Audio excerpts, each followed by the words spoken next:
जी, ये मेरे दोस्त की फिल्म है, आनंद कुमार, जो इसके प्रोड्यूसर भी हैं, डायरेक्टर भी हैं, निर्माता और निर्देशक दोनों। और उनकी विशेषता ये हुई है कि उन्होंने पहले फिल्म बनाई थी दिल्ली हाइट्स, उसमें भी मैंने गाया था। और दिल्ली के हैं, एक दिल से जुड़ाव रहता है इस तरह की मित्रता का, और भला आदमी है। और भले आदमियों का भी एक उड़ान होती है, उनको भी एक संग साथ की मित्रों की जरूरत होती है। तो इस तरह से है, ये उनकी तीसरी चौथी फिल्म है। और फिल्म का मुद्दा जो है बड़ा प्यारा सा है। कानपुर के दो लड़कों की कहानी है, जो सामान्यतः भारत में आराम से दिखने को मिल ही जाते हैं गांव देहात के इलाकों में। दो लड़के हैं जिनकी अपनी एक जर्नी है, जो देसी कट्टे फैक्ट्री में काम करते हैं, बिकॉज दे आर अनाथ, दे आर ऑर्फेन। तो उस वजह से उनको परवरिश जैसे सामान्यतः मिलती है बच्चों को, वैसी नहीं मिलती। Them life is totally different than the life people get in the shadows of parents and all. उस तरह की एक बात होती है। इस तरह से कैसा व्यक्तित्व बनता है जब आपके साये, माता पिता का साया आपके सर पे नहीं होता, और कुछ अलग टाइप की व्यक्तित्व आप में निर्मित होते हैं फिर। तो ये इंटरेस्टिंग स्क्रिप्ट है। डायलॉग्स और वो सब थोड़ा लोकल डायलेक्ट की वजह से इंटरेस्टिंग है। फिल्म में म्यूजिक का स्कोप बहुत प्यारा था, जिसकी वजह से ये बात बनी कि आई वॉज, शुरू में तो मैं हंसने लगा था ये सोच के कि यार फिल्म का थोड़ा नाटकबाजी ज्यादा रहती है, तो इसलिए चलो मनमती करो। लेकिन फिर मैंने सोचा नहीं, क्योंकि लोगों को तो म्यूजिक से मतलब होता है। कभी कभी फिल्मों का म्यूजिक ऐसा भी होता है कि जो काया पलट देता है। कई बार फिल्मों को आप नहीं जानते, म्यूजिक को बहुत ज्यादा जान जाते हैं। और उन्हीं चीजों में अगर फिल्म भी गहरी बन जाए और म्यूजिक भी गहरा चिपक जाए, तब तो बल्ले बल्ले हो जाती है। कुछ फिल्मों का ऐसा इतिहास हो। और हमारे यहाँ, हमारे सिनेमा को, भारत के सिनेमा को पूरे वर्ल्ड में माना भी बहुत जाता है। तो मैंने बोला कब तक बचता रहूंगा।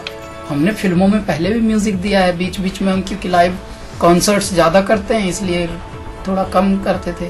फिर मैंने सोचा कि नहीं, आनंद की फिल्म है और एक देशी टच है इसमें, चलो जुड़ जाते हैं। तो मुझे लगता है यदि आप कुछ और रहें न रहें, आप थोड़ा अपनी मासूमियत बचा के अगर रख लें, तो बहुत सारे अच्छे लोग मैग्नेट की तरह आपके पास आ जाते हैं, जो कुछ कुछ चीजें संभालने लगते हैं एक एक करके। वो बेशक आपके एम्प्लॉयज के तौर पे आए, साथियों के तौर पे आए, या आपके बैंड मेंबर्स के तौर पे, एक आपकी टीम क्रिएट होती रहती है।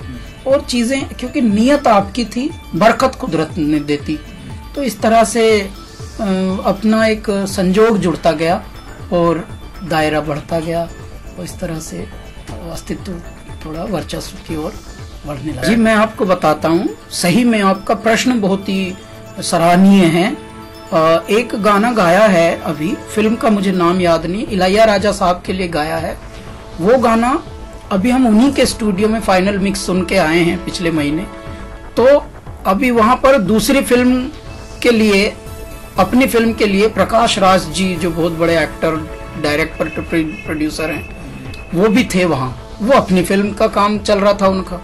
हमने बोला जरा वो जो हमने पिछली बार रिकॉर्ड किया था, रिकॉर्डिस्ट प्रभाकर से रिक्वेस्ट किया कि प्लीज वो बजाइए ना। तो प्रकाश राज जी भी रोए, मैं भी रोया वो गाना सुनकर। तो वो कन्नड़ा फिल्म का है, और वो आने वाली फिल्म जब आएगी तब पता लग जाएगा आपको। लेकिन फिर भी सर ऐसा कोई गाना, और उसमें मोहनलाल जी हैं, इसलिए ये फिल्म का पता लग जाएगा। कन्नड़ा में शायद मोहनलाल जी पहली फिल्म कर रहे हैं ये, और गिरिराज इसके वो हैं डायरेक्टर। या रब्बाई बहुत है, मतलब ऐसा तड़पता सा है, या रब्बा दे दे कोई जान भी अगर, दिलबर पे हो न, दिलबर पे हो न कोई असर, हो या रब्बा। और उसके बाद जो हमने 10 विधानियां विनय पाठक की फिल्म में म्यूजिक किया था, खुद लिखते हैं, खुद गाते हैं, धुन बनाते हैं, मम्मा गाना। यूं तो मैं सबसे न्यारा हूँ, हर तेरा माँ मैं दुलारा हूँ, दुनिया में जीने सोने से ज्यादा उलझन है माँ, तू है अमन का जहां,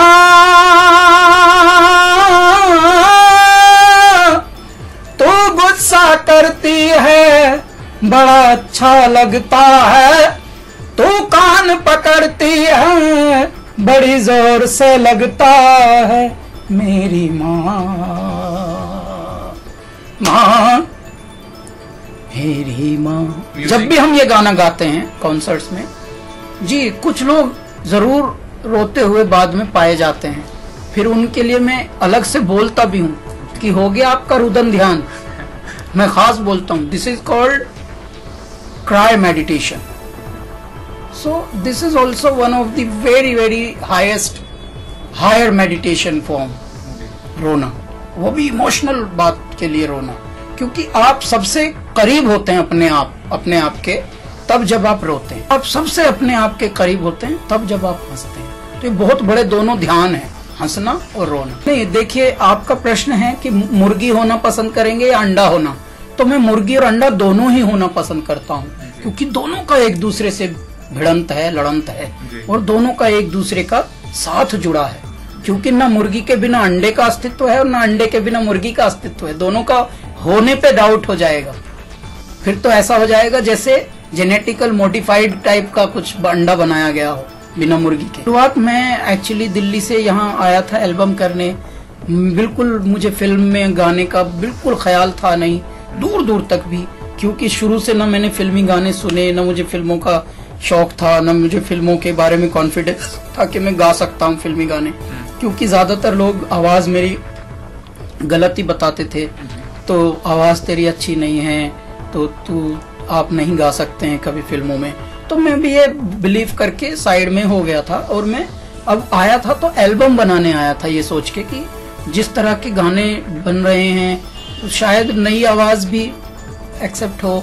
तो वहां से ये प्रारंभ हुआ। जब वो इसी आवाज में जब मैं एल्बम पे काम कर रहा था तो इसी आवाज को फिल्मों में यूज करने लगे लोग ऑटोमेटिकली, तो मुझे पता भी नहीं चला कि मैं कब फिल्मों के गाने गाने लगा और कब वो अच्छे भी बन गए और कब मैं बड़े मजे से प्लेबैक सिंगर बन गया। बाकायदे नाम वाम छपने लगे कैसेटों पे, सीडियों पे, तब समझ आया कि वाह। शुरू में जो मुश्किल आई ना यहाँ इस शहर में, वो फाइनेंशियल से भी ज्यादा मुझे मुश्किल थी रहने। तो हम हर जगह ये बातें बयान नहीं कर पाते, क्योंकि हर जगह बात कुछ और बता रहे हैं हम, उसकी इंटरप्रिटेशन कुछ और हो जाती है बाद में। तो शुरू में मैं पीजी में रहा एक जगह विले पार्ले में, और पीजी बड़ा भारी रहा मेरा, बहुत ही यूनिक पीजी टाइप में मैं रहा। मैं एक केवीआईसी है खादी ग्राम उद्योग, उसका एक गेस्ट हाउस था, यानी 4 कमरों का, 4 कमरे और 2 हॉल, आमने सामने 2 फ्लैट हैं, ठीक है जी। 2 bedrooms, 1 hall and the kitchen and the restaurants वगैरह। तो उसमें हम घुसे केवीआईसी के दम पर, और अचानक वहाँ हमने झूठ बोला कि मैं भी केवीआईसी का मेंबर हूँ। तो उन्होंने कार्ड पूछा हमसे कि वही मेंबर हैं तो कार्ड दिखा दीजिए। तो मैंने बोला कार्ड नहीं है, मेरे पापा जो हैं केवीआईसी को इंडोर्स करते हैं, मेरे पिताजी, वो खादी ही पहनते हैं, खादी का ही प्रचारक हैं। तो धोती और कुर्ता मेरे पिताजी पहनते ही थे, पर्सनैलिटी उनकी थी ही तगड़ी। मैंने फोटो दिखा दिया ऐसे दूर से, मेरे फोन में था उस वक्त। तो उनको थोड़ा मेरी बात जच गई। अच्छा। क्योंकि क्या है, यदि आप झूठ भी बड़े सच होकर बोल दें तो वो फिर सच से बड़ा झूठ होता है, और आपकी आशाएं भी उतनी ज्यादा नहीं, आपका नियत जो है वो आपके मस्तक पर दिखने लगती है। इसीलिए आप बच्चों के झूठ को कितने लाड़ में लेते हैं, झूठ समझते हुए भी, क्योंकि उनकी मासूमियत जो होती है उसमें आप बलिहारी हो जाते हैं। शायद वो कनेक्ट था जिसकी वजह से मुझे उन्होंने पीजी में नॉन केवीआईसी मेंबर को भी रखा। शायद वो समझ गए होंगे कि है तो ये चूरन दे रहा है, लेकिन बंदा थोड़ा मुझे सच्चा लगता है, चलो रख लेते हैं इसको। 2 दिन का बोल के हम घुसे उस पीजी में, और साहब 8 महीने तक हम, तो वो जो 8 महीने तक मैं रोज 50 रुपए उनको देता था एक बेड पे रहने के, और कैसे मैं हर दूसरे तीसरे दिन नए नए बहाने बनाकर उनसे अपना समय आगे बढ़ाता गया। और उनका हौसला देखिए, मुझ पर भरोसा देखिए कि वो भी मुझे समय देते गए। तो वो जो शुरुआती ऐसा दौर होता है जब आप when you live with uncertainty, अनिश्चितता के साथ जीना। जैसे आज अभी आप हैं, कल हो सकता है आपको बैग लिए फिर से गली में भटकना पड़े, क्योंकि आपको बैग रखने की भी यहाँ जगह नहीं होती। ये नगरी बड़ी यूनिक है, खास तौर से जब आप दिल्ली या अलग अलग प्रांतों से आते हो तो वहां पर कल्चर अलग है। वहां पीजी शब्द ही नहीं होता, यदि होता भी है तो ऐसा होता है पीजी को भी अलग रूम दे देते हैं परछत्ती पे या कहीं सीढ़ियों से, तो आपके लिए एक रूम ही होता है चाहे कितनी भी दयनीय हालत में हो। लेकिन यहाँ पीजी का मतलब ही सब समझ आया हमको कि यहाँ पलंग दिए जाते हैं। तो एक कमरे में मान लो 4 पलंग बिछे हैं छोटे छोटे, या 4 बर्थ जैसी बिछी हैं, तो उनमें एक एक बर्थ बांटी गई है रेलवे की तरह आपको, वो है पीजी। तो मतलब आपकी असुरक्षित रहने की जो शक्ति है उसको बढ़ावा मिलता है यहाँ, उसके पार जाने की क्षमता को बढ़ावा मिलता है कि अब आप सीखिए कि कैसे रहा जाता है। वसुदेव कुटुंबकम असली में यहाँ है बेटा, एक है कमरे में न जाने कौन आत्मा होगी, आपका बैग भी और आप भी खुले हैं उनके सामने, और ये सुरक्षा और असुरक्षा दोनों में बराबर है कि कहीं यार ये मेरा बैग ना छू ले। देखिए ऐसा रहता है ना पहले, तो वो वाले दौर में हम शुरू में थे, लेकिन बाद में धीरे धीरे ईश्वर ने संयोजन बनाया, हमको जिंगल्स में गाने का मौका मिलने लगा, खुद ही, कहीं हमें भेजा नहीं आज तक। भगवान का ये बहुत बड़ा हम पर एक कृपा है कि आज तक पृथ्वी पर किसी के यहाँ हमें ये नहीं भेजा कि ये मेरी टेप है जी, मैं गाता हूँ, प्लीज मुझे कुछ चांस दीजिए ना। हमको हमेशा भेजा है ये बनाकर कि तू सम्राट है, लेकिन तुझे मैं विपत्तियों से, मुश्किलों से, दुर्लभताओं से रगड़ के भेजूंगा। मेहनत करके तू इतना पक जाएगा, इतना लोह हो जाएगा, इतना फौलाद हो जाएगा कि तुझे दुखों से मोहब्बत हो जाएगी। अब दुखों का जैसे मैं पुत्र हूँ, मेरा बाप है दुख, यदि दुख ना हो तो मैं मिस करता हूँ, चैलेंजेस ना हो तो ऐसा लगता है यार ये तो खिचड़ी जैसी, खीर जैसा कोई खिला रहा है। तो इस तरह से हमको तैयार किया गया दिल्ली में, दिल्ली के दिनों में, तब हमें यहाँ भेजा गया। यहाँ जो है वो लास्ट था दुखों का पड़ाव, जो मैं बता रहा था, रहन सहन की बात। कभी कभी खाना भी नहीं खाते थे हम, क्योंकि हमें 50 रुपए रोज वहाँ देने के लिए बचा के रखने थे। 6000 रुपए लेके चला था आंटी में, तो उसी को मुझे यूज करना है। बाइक भी लाया था, उसमें पेट्रोल भी चाहिए। फोन में हमेशा चार्ज फुल रखता था, अगर 150 रुपए का चार्ज किया तो उसमें 90 रुपया ही बचता था माल नगद, बाकी सब खा जाती थी मशीनें। तो उस 90 को मैं बचाता था, क्योंकि एक कॉल आते हुए भी 15 रुपए 1 मिनट में शांत। तो इसलिए मैं बहुत बचावट उस वक्त बचाव आंदोलन में लगता था। उस चक्कर में खाता भी नहीं था, इसलिए नहीं कि हमारे पास अभाव थे, मर गए थे, जी गए थे, तरीके से चल रहा था। तो इसलिए लॉन्जिविटी की वजह से उस 6000 में मैं सोच रहा था 6 महीने किसी तरह काटने, भैया कैसे भी नहीं। अब फिल्मों में भी एक्चुअली मुझे उन्होंने ही गवाया जिन लोगों ने हमसे जिंगल्स गवाए, और ये सब ऐसा हुआ, ऐसा नहीं कि जिंगल्स मैंने आज गा लिए फिर 6 महीने बाद मुझे फिल्मों में गाने, नहीं। जब मेरी लूट मची तो अचानक 15 दिन में एक चीज गा रहा हूँ, अगले हफ्ते एक और गा रहा हूँ, तो आपको समय समय कब पलटी ये भी नहीं पता चलता। फिर तो मैंने मान लीजिए 10 जिंगल एक म्यूजिक डायरेक्टर के लिए गाए, सलीम सुलेमान के लिए। उन 10 जिंगलों के बीच में एक फिल्म का गाना भी गवा लिया उन्होंने, थोड़ा सा गवाया तो उसमें, लेकिन नाम जरूर छपा, सुनिधि चौहान, कोमा, कैलाश खेर। साइड में हम भी चिपक गए कैसेट पे। तो पहली बार कैसेट पे नाम देखा तो मन ही मन ये भी लगा यार सचमुच है यार, ऐसा भी नहीं है, झूठ है।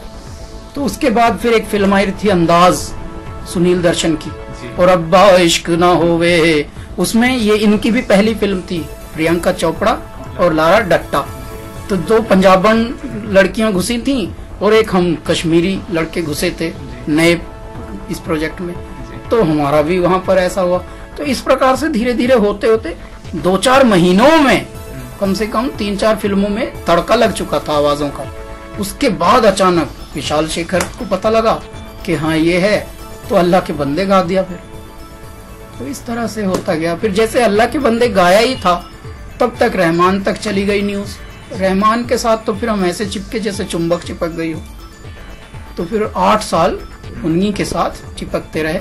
अभी पिछले साल से थोड़ा कम गैप हो रहा है, लेकिन वो भी गैप हो रहा है, लेकिन वो भी थोड़ा, वो भी बिजी, हम भी बिजी, तो लेकिन दिलों में गैप नहीं, मजा है सब। हमको जब भी मैं अमेरिका में परफॉर्म किए हैं, हमने almost 300 concerts out of 1000 concert, 300 सिर्फ हमने नॉर्थ अमेरिका में किए हैं, नॉर्थ अमेरिका और कनाडा में। तो उनमें से कुछ हैं जो बताने योग्य हैं। एक बार हम गा रहे थे प्रोस्पेक्ट पार्क, ब्रुकलिन, न्यूयॉर्क में। तो वहाँ से अफ्रीकन अमेरिकन जो होती हैं एक परिवार की, पूरी एक लेडी आई। सो उसने अपने एक्सेंट में, I don't know what you sang, what are words, I didn't understand anything, but I loved your music, you know it has some purity।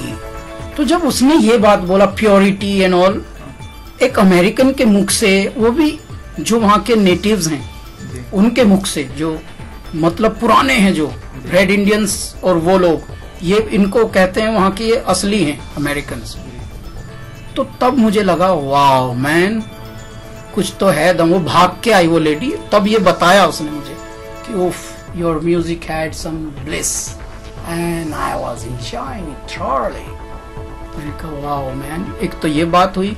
दूसरी बात है, जैसे हमारे यहाँ जुहू बीच और बांद्रा बीच, बैंड स्टैंड, और आगे जाके आपके टाउन में है गिरगांव बीच, इस तरह के जो बीच हैं, वर्सोवा बीच। इसी तरह से सांता मोनिका, LA में भी है एक बीच, वहां पर हमारा शो था। उस फेस्टिवल का नाम है सांता मोनिका पियर। ठीक है, पियर मतलब जो किनारे होते हैं, ठीक है जी, समंदर के, सांता मोनिका पियर। वाओ जी, उस फेस्टिवल में देशी या इंडियन थे कम, लेकिन विदेशी ज्यादा। और वो भी समझ लो बीच पे हैं तो कैसे होंगे, रंग बिरंगे और फ्री अंदाज के सब। और वो जो बावले हुए हैं हमारे म्यूजिक पर, ऐसे ही नहीं कि सिर्फ वो भंगड़ा ही बजा दिया तो उसी पे खुश हुई ना। व्हेन आई एम सिंगिंग सैया, even then they are feeling like elevated and intoxicated अंग्रेजी में। And when we were singing चक दे फट्टे, at that time they were dancing. So that time I realized, no man, our music is really going beyond borders and barriers. So that time it felt really good. सबसे पहला श्रेय है माता पिता का, तत्पश्चात परमात्मा का, बल्कि परमात्मा का पहले, फिर माता पिता का, फिर गुरुओं का, फिर गुणीजनों का, वो भी जिन्होंने हमको प्रत्यक्ष या अप्रत्यक्ष रूप से कुछ सिखाया हो, सबका। मतलब इस पृथ्वी पर जो भी गुणी लोग हैं, जो भी अच्छे लोग हैं, जिनकी वजह से इस धरती में अच्छाई पनप रही है, उन सबका भी धन्यवाद है। क्योंकि अच्छाई किसी ने कहीं भी पनपाई हो, अच्छी लाइट किसी ने कहीं भी जलाई हो, रोशनी तो बढ़ी, और वो रोशनी कहीं ना आपके पास प्रत्यक्ष रूप से चाहे आई हो या ना आई हो, पर रोशनी है, ये तो है, इसको तो आप डिनाई नहीं कर सकते। बादल आ जाते हैं, इसका मतलब थोड़ी कि सूरज अब नहीं उगेगा, सूरज तो है बेटा, बादल जरा आए हैं, तो इसका मतलब रोशनी जहां जहां है, उन जिनकी वजह से है, उनको धन्यवाद है। तत्पश्चात हम अपने परिवार के मित्रों को, और भी जितने हमारे अनजान भी जो 2 कदम साथ चले हों, उनको धन्यवाद देता हूँ। तत्पश्चात इनको भी धन्यवाद देता हूँ जो मखलूक, जो दुनिया वाले हमारा संगीत और हमारे व्यक्तित्व को प्रेम करते हैं। 1000 लोग रोज फेसबुक नामक संस्था पर जुड़ते हैं, हमारे पेज पर रोज। ये आलम तो तब है जबकि हम कई बार डांटने तलक के मैसेज लिखते हैं अपने फैंस को। इतना प्रेम वश हम हो जाते हैं कि हम डांट भी देते हैं कि you should always be more sensitive towards nature and our rivers and our colonies and our neighbourhoods. ये तलक भी मैं ऑर्डर टाइप से देता हूँ, और फिर भी लोग हंसते हैं, प्यार करते हैं और समझते हैं, सुनते हैं। उसके बाद भी ये नहीं कि अपनी ईगो में आ जाएं। तो भारत देश भावुक लोगों का देश है, और भावुकता से आप सारे दिलों को जीत सकते हैं। वो हो रहा है। 50 लाख के करीब लोग हमारे फॉलोवर इस वक्त हैं, इस पर फेसबुक पर हमारा जो पेज है। हाँ, एक रेलवे पर सीरियल बना था दूरदर्शन पर, उसका टाइटल ट्रैक हमने गाया था। अभी बोल तो याद नहीं है, लेकिन उसकी बड़ी सराहना हुई थी। लेकिन दुर्भाग्यवश दूरदर्शन शहरों में कम देखा जाता है, और दूर दराज के इलाकों में ज्यादा देखा जाता है। फिर भी हालांकि उसकी रीच है करोड़ों लोगों में, लेकिन फिर भी वो बहुत चर्चित हुआ था। तो वो है। और रेल वाहनों में रेल जो है, रेल यात्रा मेरा पसंदीदा यात्रा है। यात्राओं में सबसे पहले मुझे पैदल यात्रा पसंद आती है, फिर आती है रेल यात्रा, तत्पश्चात बाकी सारी यात्राएं। एंजॉय तो हम करते ही हैं बाय रोड भी, अगर यूरोपियन रोड हो तो और ज्यादा एंजॉय करते हैं, क्योंकि वहाँ सेंस बहुत गजब है लोगों में। आप 5000 माइल्स भी अगर चलें यूरोप और अमेरिका में, आपको हॉर्न नहीं बजाना पड़ेगा, अलावा शहर न्यूयॉर्क टाइप के, मुंबई जैसे शहर के, हॉर्न कहीं बजेगा नहीं। कुदरतन सब में अपने आप को समझदारी दिखाने का जोश है। ऑलरेडी सबको पता है कि मैं अगर लस्सी आइटम बन के चला रहा हूँ गाड़ी, तो मुझे लेफ्ट में ही चलना चाहिए। सबको ऑलरेडी पता है, मतलब ये कुछ शोर मचाने की जरूरत नहीं। अच्छा काम शोर मचा के वहाँ नहीं कोई करता। यहाँ तो तख्ती पहले पहन लेते हैं, अगर तो कोई नेकी भी करता है तो यहाँ होड़ लगी है, देख मेरी वजह से आज देखिए ये हुआ है भाई साहब। तो यहाँ ये बीमारी से ग्रस्त हैं, क्योंकि छोटा अभी थोड़ा सा हम लोग सब बढ़ रहे हैं आजादी के बाद से, तो अभी वो जाएगी नहीं बदबू, जो काफी गरीबी की जो बदबू है, क्योंकि धन से गरीब और अमीर नहीं होता मनुष्य, मन से होता है। तो यूरोप की अगर सड़कें हों तो हमको वहाँ की यात्राएं पसंद हैं, क्योंकि हमने की भी हैं। जब हमारा यूरोप में टूर था, आई कांट टेल यू, मौसम विपरीत था। मतलब कड़ाके की ठंड है, कहीं कहीं बर्फ भी हल्की हल्की गिर रही है, कहीं बारिश भी थी। लेकिन जहाँ बहुत ठंड है वहाँ आपकी गाड़ी में जो है सीटें आपकी गर्म हो रही हैं, मशीनी जो है वो तो कोजी बनाया हुआ है, आपके जो तशरीफ हैं थोड़ा थोड़ा निवास मिल रही है उसको, तो आप बहुत प्यार से बैठे हैं। अंदर का माहौल बहुत ही गहरा बना है।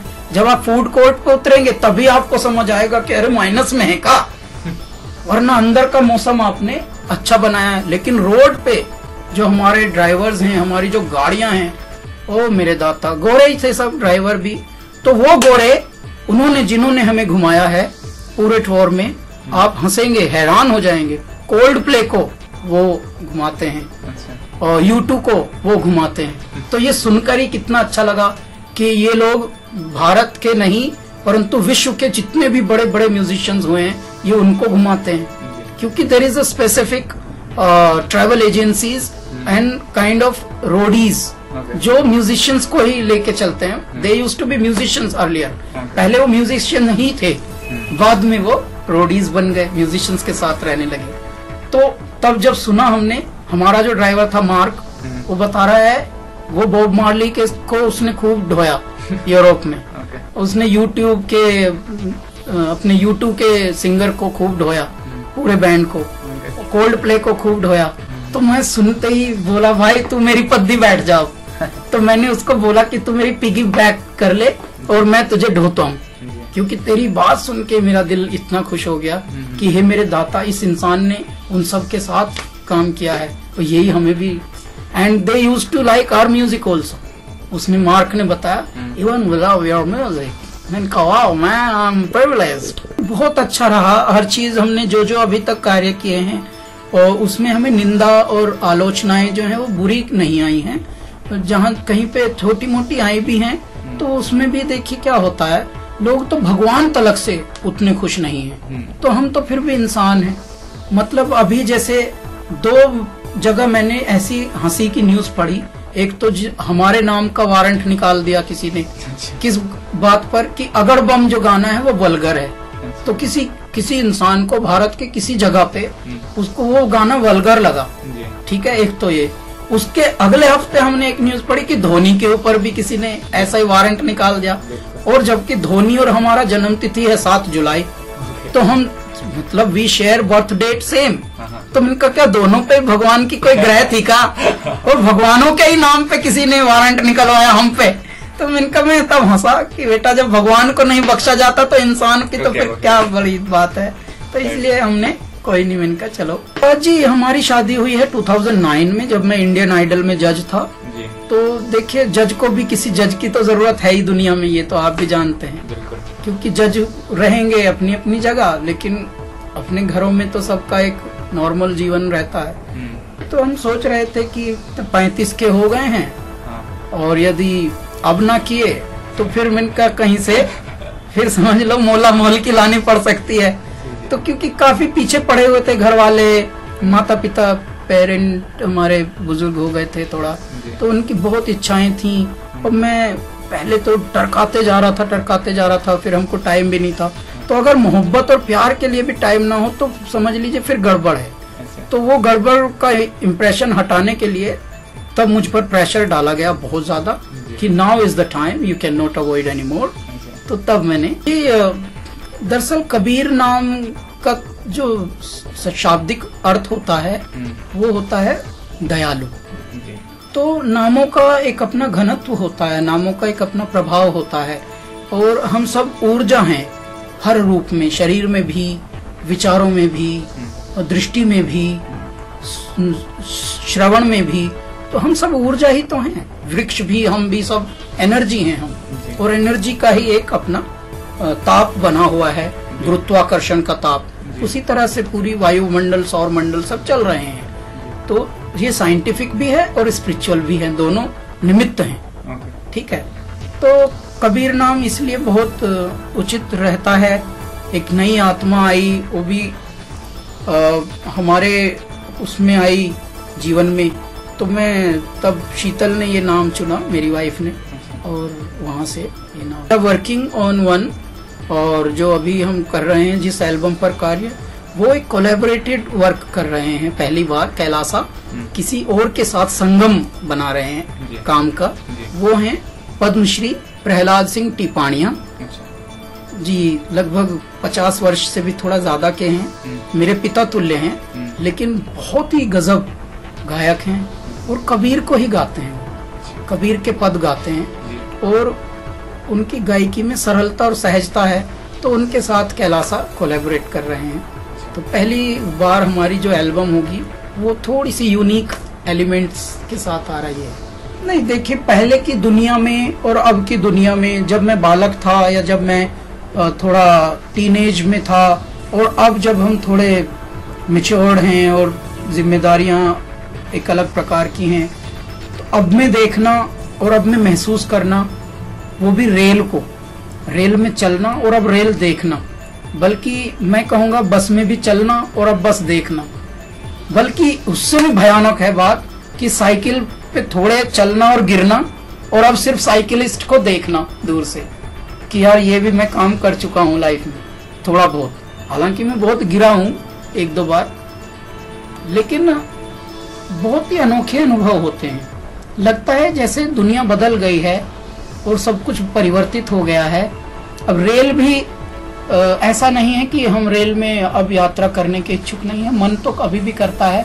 कहीं कहीं पर जहाँ पर संभव हो पाया रेल की यात्रा अभी भी की है, 1-2 साल पहले भी, लेकिन कुछ चीजें परिवर्तित अच्छे में हुई हैं, कुछ कम अच्छे में हुई हैं। तो वो तो देश दुनिया का और प्रकृति का नियम है। तो जब जनाधिक्य बढ़ रहा है तो कुछ चीजें तो आपको पैकेज में मिलेंगी, तो उन पे शिकायत नहीं कर नहीं। इसके लिए देखिए, सिर्फ गायकी से और सिर्फ गाने से ही अगर आप वर्षा लाने की इच्छा जताएं, वो भी बहुत गलत है। इतने लालची भी न बनिए, अपने मन को बदलिए, अपने सोच को बदलिए। और मैं ट्वीट करता रहता हूँ, हमारे ट्वीट को भी फॉलो करिए। हमारे हर ट्वीट पर बहुत लोगों के कमेंट आते हैं, वो बहुत सजग होकर आते हैं, सिर्फ इसलिए नहीं कि हमको फालतू की बात करने के लिए ट्वीट करना है। जब भी हम ट्वीट करते हैं, एक तरह से संदेशा देते हैं अपने फॉलोअर्स, अपने मैसेज, अपने पढ़ने वालों को और अपने प्यारे लोगों को जो हमारे फैंस हैं या थोड़ा हम पर ध्यान देते हैं। मैंने अभी यही ट्वीट किया है कि चेत रे नर चेत रे, तेरी चिड़िया चुग गई खेत ओ नुगरे। क्योंकि नुगरे उनको बोलते हैं जिनका कोई गुरु ना हो, और गुरु उनका नहीं होता जिनके अंदर कोई दृष्टि ना हो। आज इतने ज्यादा हम कमर्शियल पूरी होड़ में, कंपटीशन में लगे हुए हैं कि कितने पेड़ कट रहे हैं, जितने पेड़ कट रहे हैं, जितने वन उजड़ रहे हैं, जितने वृक्ष उजड़ रहे हैं, उतने लग नहीं रहे। तो अगर आप कृत्य ऐसा करेंगे जिसमें बीज बोएंगे गलत, और आप बोलें कि हमको फल नहीं मिल रहा, इसके लिए कोई गा दीजिए ताकि हमें फल मिल जाए, गाना नहीं। अब तो आपको थोड़ा सा कर्मों में बिलीव करना पड़ेगा। जब आपके कर्म अच्छे होंगे तो गाना भी फिर ऐड कर देगा हेल्प। गाना तो आपकी अवेयरनेस के लिए हम गा सकते हैं कि पर्वतों की तीसरी है आंख खुल गई और बादलों की टोली भी अब उनसे मिल गई, इसलिए जल्दी से जागो वरना बहुत अंधेरा हो जाएगा। हाँ, ये नहीं देखा, बल्कि मैंने तो जून में ही बाढ़ आते हुए देखी थी, मतलब जुलाई के फर्स्ट वीक में ही। तो मैं तब हैरान हुआ हूँ कि मेरे दाता, नहीं जुलाई में था, 26 जून थी, तो जून में बारिश तलक आ गई थी, बारिश के बाद बाढ़ तलक आ गई थी, यहाँ तक कि बाद में पढ़ने में आया कि आमिर खान तलक को तैर के निकलना पड़ा था कहीं। तो उसमें थोड़े से हम भी तैरे थे, लेकिन हम चूहों के साथ या कुत्तों के साथ कम तैरे थे। ईश्वर ने हमको थोड़ा अपनी कॉलोनी में ही तैराया था बस। तो इस तरह से रहा कि जून में तो बाढ़ें आई हैं, और समंदर के किनारे पे अगर आप जाएंगे तो ऐसे जैसे समंदर बाबा ने अचानक बहुत बड़ा विशालकाय दानव का रूप ले लिया हो और आवाजों से ही डरा रहा है। हवा और समंदर मिलके ऐसा साउंड करता है कि बड़े बड़े जो बीच के बहुत बड़े दीवाने हैं, बीचों पे रोमांस करने वाले, उनको डर लगता है बाद में बरसातों में उधर जाने में कि नहीं भैया निगल लेता है बाबा, ऐसे खींच लेता। इसलिए बहुत बड़े बड़े सूरमा भी लव मेकर्स लव बर्ड्स सब डरते हैं कि नहीं दूर है से कर ले। हमारा चेहरा पूंजी नाम का एक गाना है हमारी एल्बम का, वो आप लगा लीजिए, यूट्यूब पे ढूंढ लीजिए, क्योंकि गहरी चीजों में थोड़ा ढूंढना भी पड़ता है, मतलब एकदम तस्तरी में उतार के कोई नहीं देता। अमृत जो होता है, अमृत के लिए पापड़ बेलने पड़ते हैं। यूट्यूब पे जाइए, चेहरा पूंजी नाम से हमारा गाना ढूंढिए। तीखी तीखी नुकीली सी बूंदें बहके बहके से बादल उम्मीदें, गीत गाती हवा में गुनगुनाती घटा में भीग गया मेरा मन, भीग गया मेरा मन। इस गाने का नाम है चेहरा पूंजी, और ये गाना आप जरूर सुनिए, आपको समझ आएगा, जिसमें हमने ये तलक भी कहा है कि हो जगमगाती चांदनी हंस रही है जोश में, और पतंगे गा रहे, हाँ राग माल कौस में पतंगे गा रहे हैं। देखिए, बन के नाचे ये हवा बेशरम और बेहया, जिंदगी मिलके गले हंस रही दे दे दुआ, चमके चमके ये झरनों के धारे, और तन पे मलमल सी पड़ती फुहारें, पेड़ हैं मंचल से, पत्ते हैं चुलबुले से, भीग गया मेरा मन। थैंक्स। रोमांटिक गा दिया हमने, बहुत बड़ा रोमांच।